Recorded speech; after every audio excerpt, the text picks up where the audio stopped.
Всем привет, вы на канале Salsa Gamer.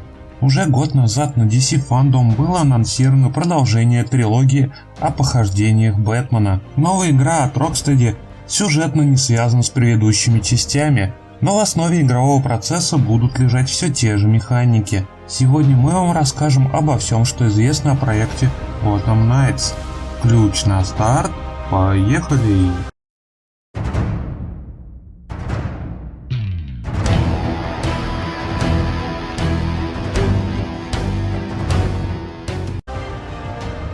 Gotham Knights будет игрой от третьего лица в открытом мире.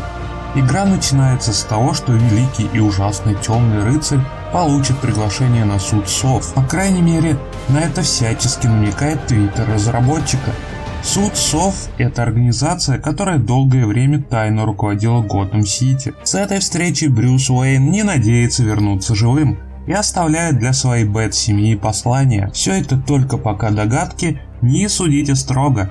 И в первом же трейлере мы видим, как каждый из 4 играбельных персонажей получает сообщение, что батя погиб, и он спешно повышает всех своих оруженосцев до полноценных рыцарей. Хотя, зная Бэтса, в конце вполне можно ожидать его воскрешения и появления в самый критичный момент. Так он делать очень любит. Так вот, Бэтгерл, Робин, Найтвинг и по непонятным причинам прицепившийся к ним красный колпак должны остановить распоясавшуюся преступность. В Готэме, по ощущениям от комиксов, состоящего на 99,9% из психопатов и маньяков, после известия о смерти парящего над городом носителя коронавируса, все пришли в восторг. Теперь кафешки без QR-кода посещай и маски носить не обязательно. Как водится, полиция может только паниковать и жрать пончики, поэтому придется брать дело в свои руки. У каждого из 4 персонажей будет своя тактика и стиль игры. Бэтгерл будет шарахаться по кустам и затаскивать туда мужиков для всего непотребства.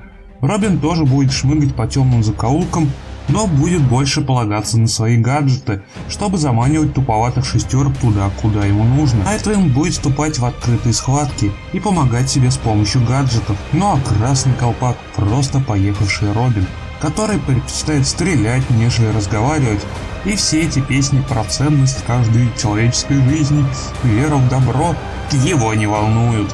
Он мстит за ту боль, что ему причинили преступники. И лично я собираюсь играть либо за Найтвинга, мне тупо нравится внешность персонажа и его стиль боя близок к Бэтсу, либо за Бэтгерл, потому что просто интересно, как на фоне мужчин в трико смотрится дочь Джима Гордона.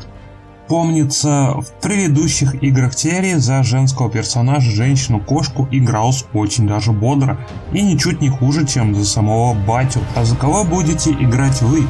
Черканите в комментарии. Готэм будет разделен на 5 районов, в которых необходимо навести порядок. Все харизматичные злодеи DC прилагаются, повстречаются и Пингвин, и Двуликий, и Мистер Фриз. Дабы не топать до каждого злодея пешком, у каждого героя будет свой транспорт, и скорее всего это мотоциклы.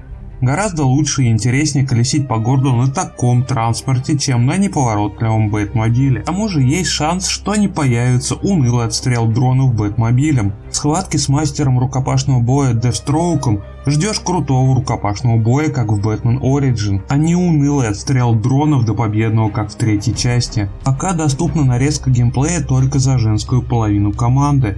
И можно сказать, что механики игры, да и что там говорить, даже графон не подтянули. Возможно, добавят пару новых фишек, но кардинально нового ждать не приходится. Да, честно говоря, оно игре и не сильно было нужно. Графу поднять никогда не мешает, но гораздо важнее, чтобы на релизе работали все механики как нужно. Потому что парить вокруг здания и выписывать фигуры высшего пилотажа под аплодисменты автоматов просто потому, что надо подлететь под нужным углом, чтобы зацепиться, или кнопка Бэт-крюка тупо не работает, больше испытывать не хочется. Будем надеяться, на этот раз все гаджеты будут работать исправно, а дополнительных интересных миссий будет больше, а не только огромное количество зачисток аванпостов. Новой фишкой пророчат почему-то полноценный кооператив. Да, в ролике геймплея персонажей двое, они вдвоем окучивают мистера Фриза, а также активно общаются по рации. А теперь представим полноценный кооператив на двоих.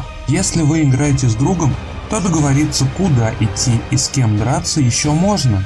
А если пустить незнакомого человека, то скорее всего вы будете шариться по карте каждый сам по себе.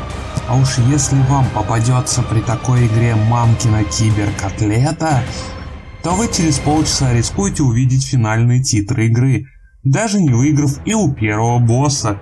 Скорее всего, онлайн будет ограничен тем, что в определенной точке в игру может войти другой игрок, и вы вместе победите босса, но не больше. И теперь для тех, кто дотерпел, главная новость. Кто видел ролик с демонстрацией геймплея, наверняка обратил внимание, что при ударах по противнику в воздухе появлялись цифры урона, и это означает, что перед нами еще и РПГ. Не знаю, можно будет ли прокачивать отдельные характеристики персонажа и сделать из малышки Бэтгерл неубиваемого качка, от дыхания которого все полягут. Но ранг персонажей, прокачка оружия с амуницией будет точно. И может так случиться, что как и в Вальгалле мир будет открыт.